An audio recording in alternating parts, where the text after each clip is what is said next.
You enjoy being here?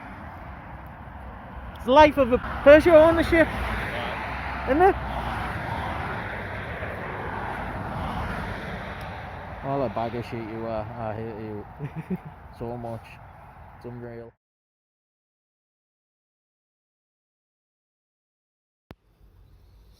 And welcome to the channel.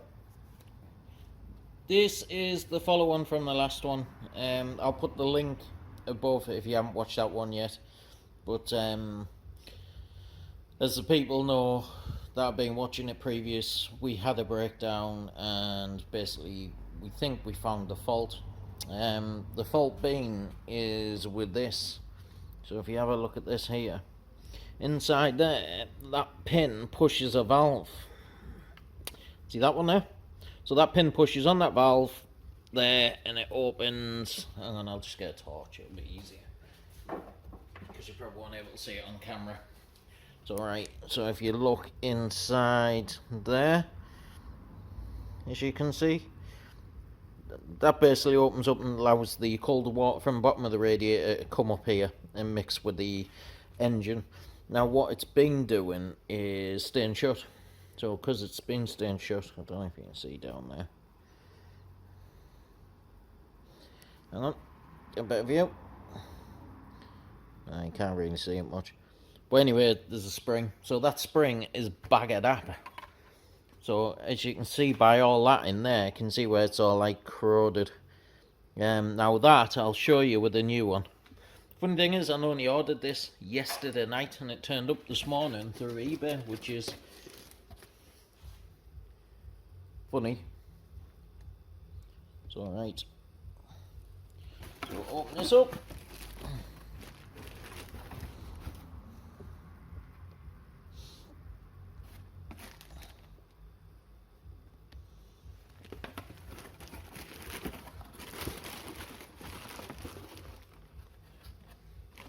So stick that on one side.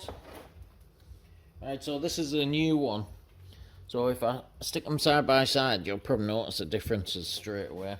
Right, obviously, they are identical to each other. So if you look at the inside that one, it's basically like a porous aluminium. Really is cheap and nasty. And then this one's actually made of copper, as you can see. So the copper expands, it pushes the pin, and it opens that valve under heat. As everyone knows, copper expands like half its size at high temperatures. So basically it's mechanical the way it works. So it's not all electrical, even though it has electrical, like you switch for your radiator and around the back for basically a code. So it'll flag a code up this one if it picks up there's any faults. So like I said, looking at them, they're identical. You can see all the line build up around there. It's separated from the water. Or water, should I say. So I'll bring that up a little bit. So like I said, as you can see by them there, they're identical in every way, barring this is copper, and they've used like a cheap aluminium for this. Now, because that's corroded, that pin was actually sat. Hang on, pull the pin out. The pin was actually sat in the water gully. Luckily, the water pump hasn't picked this up, because if it did, it would smash the water pump bit. Well, literally just sat there like that when I took it off the side of the block, which is it can be catastrophic if that gets pulled around the engine. This is like how cheap their design is on these Peugeots. It's horrendous. The thing is, Peugeot's got a good little thing going here for little stupid things. You don't have to spend much. It's just little ideas to stop you from going down these routes of repairing. But they don't give a shit about their reputation. It's all about mass production. Get as many pieces of crap out as possible, and people love them for it, because they change a car every 2 years. Then anyone that gets a car for that, it's just garbage. Where there's obviously a lot of Audis, BMWs and Mercs that are on the road in their later years that don't suffer from half the problems that these do, you know. But hey-oh, we'll go from there. Like I said, we've got that S3 out the front. It's 154,000 mile. It's got a problem with the ECU on the back of the Haltech system. Someone removed the drive shaft to try and bypass it, which I don't get. So instead of just fixing the problem, which is ECU, new ECU's 154 quid, something like that. 154, 160 quid. So for that 160 quid, they remove 2 drive shafts and cause bigger problems.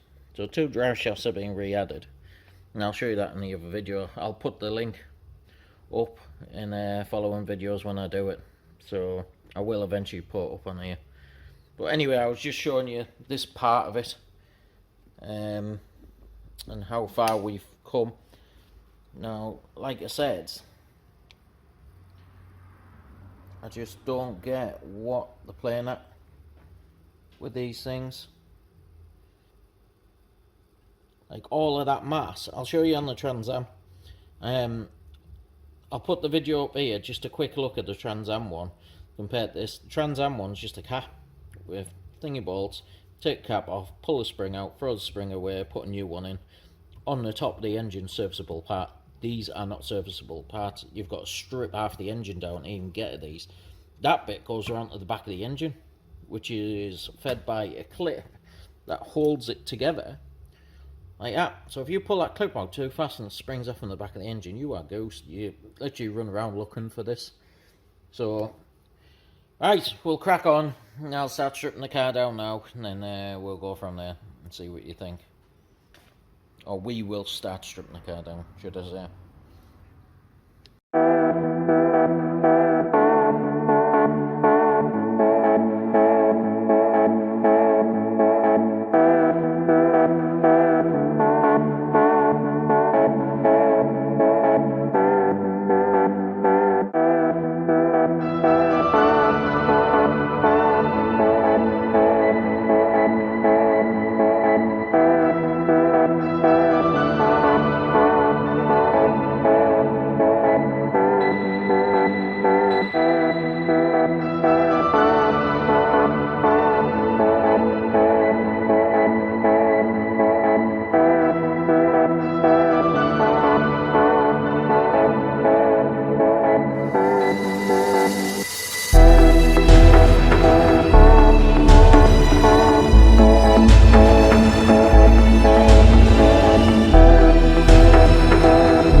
There we go. I was going to film the rest of it, but it's been a bit of a ball ache to get in.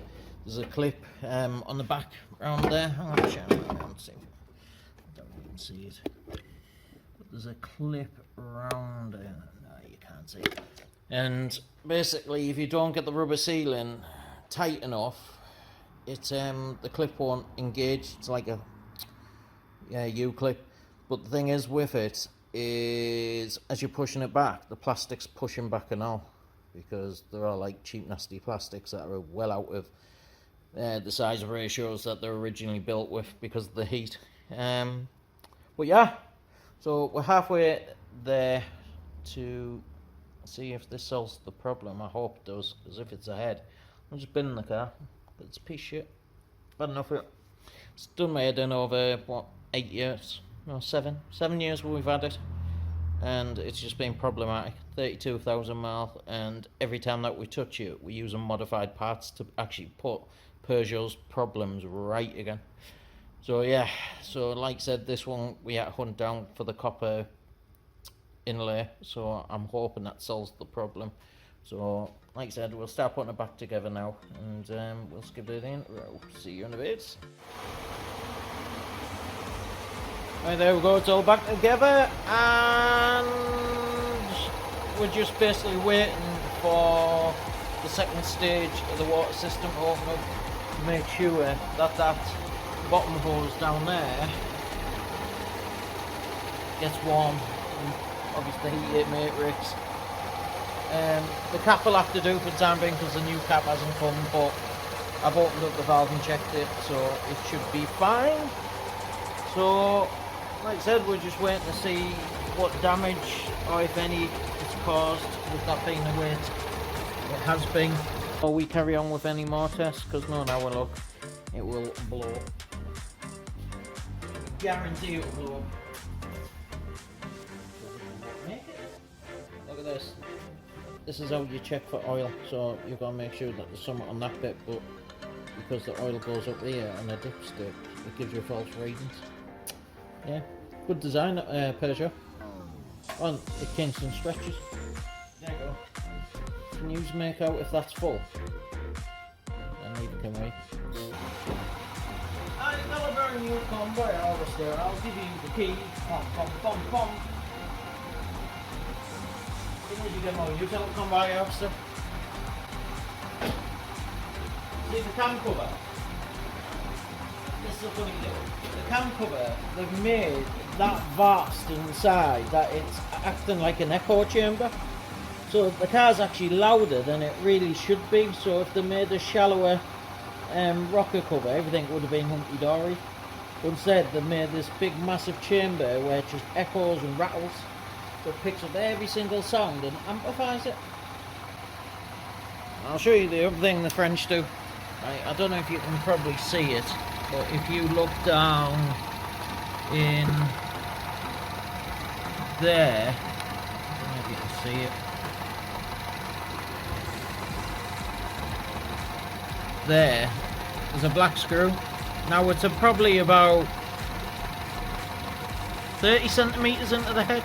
Now what you're supposed to do with that is loosen it off to get all the airlocks out, but if you loosen it off a little bit too much, it springs off and it falls all the way down there. So all of this you've got to near enough take off. I say no more on it. All these little things that the French could have ironed out and they've chose not to, because they've looked for quickness, cheapness. Like these engines, you could never ever stand a 50p up on them, so it'd probably shatter the 50p in half. So this cooler and cheaply put together, like the variable valve, like Vanos type system, it's the garbage. It decides when it wants to open up, depending on how thick the oil consistency is, you know, depending on the temperature. I'm at 85 now, so we will see if it goes through the second stage. So hopefully it will. You can see his top radiator hose, you can see them, like, there's a bit of pressure there.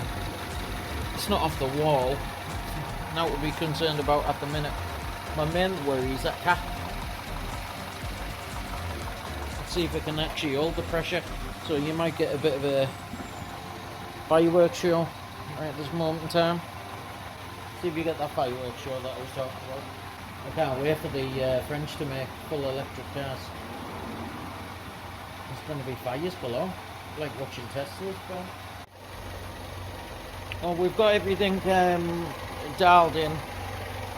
It's just basically getting rid of all the air now that's in the system.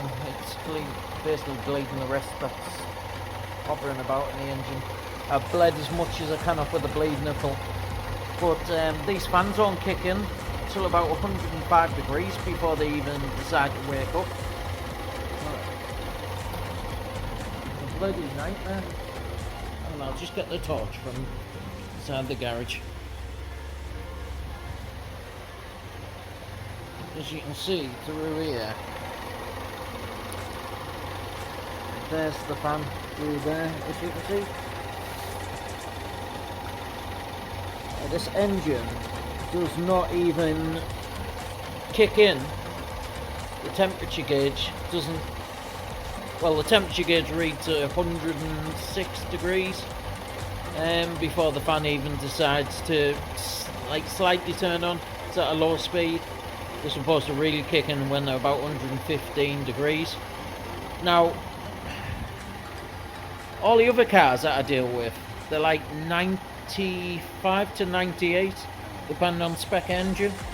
But these run dangerously high temperature wise. So I can imagine a few of them having problems with head gasket failure over time. Okay, it's only at a slow speed, but it's working. That's the main thing. But there's no safe zone. You haven't got that barrier. Like, it reads 90 in the car, but as soon as I'm plugging the OBD in, it's running like 106. But in the car it's run 90. Now, even if it runs 110, it won't tell me it's 110 in the car. It literally go from 90 all the way to 130. It'll just peg like it did the other day. And this is what makes these problematic. The systems, everything about them is just wrong. Like I said, they've been going over 100 years now, and they're still messing up left, right and centre. They're a freaking nightmare. Like I said, I don't get why their cars can't run any cooler. You know, it's easy enough to program them, which I'm actually going to do with this. We're going to tap into the computer and see if we can get a kick in earlier. If it's dialed in from the sensor, I'm going to get a sensor that kicks in a little bit earlier to try and get this cooled down as much as possible. But the heat that it throws off is horrendous. The RS6, that runs about 92, 93, and the fan slowly kicks in. If it's a hotter day, it gets to about 95. Like, it really goes for it. Fans are constantly on that, trying to keep it cooled down, because there's no air vents or anything, and it's all engine, so there's no cool spaces in it to even keep the engine cool. But yeah, it's running. That's the main thing. So we'll give it a bit of a test drive later on, and I'll tell you what the verdict is. If it's problematic again, I'm probably going to do more videos on this, of it just giving us crap. I'm hoping that doesn't. I know it gives us a lot more content to do, but this car I hate with passion. Any other car I wouldn't mind, but this car, it gets me anxiety up every time that I even come near it. Just all French cars, all Citroens, all barring that thing over there, it's supposed to be Renault, but everything under it's either Subaru, Rover, which was Honda at the time, that was making the engines, and all electrics are done by us. So there's very little to go wrong on it, and we never had any chew with it.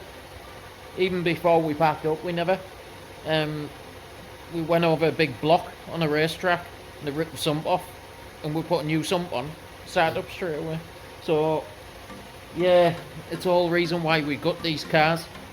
And this one, I even said to my wife, I said, I would rather you buy an Audi TT, because she didn't like the look of them. She liked these better, which I understand, because they are better looking cars. But I said, if you're going to do that, gut this and put all the TT running gear and underpinnings on this car. So I bet she wish she'd went down that option now, because if she'd done that, this would be perfect. Be perfect daily driver. Like I said, it's front wheel drive at the minute, but it's a solid axle on the back, and with the short wheel base on it, if you go over a puddle that's a little bit deeper than normal, the back twitches, it wants to step out all the time. It's a pain in the ass. So yeah, right, I'll see you next episode. I'm hoping it's not going to be this one. There's plenty more. There's the Audi, there's the other Audi, Cosworth, there's all sorts. So right, I'll get back to it. Bye bye for now. Please click subscribe and hit the bell icon for more content, and we'll keep you up to date as much as we can with upcoming videos.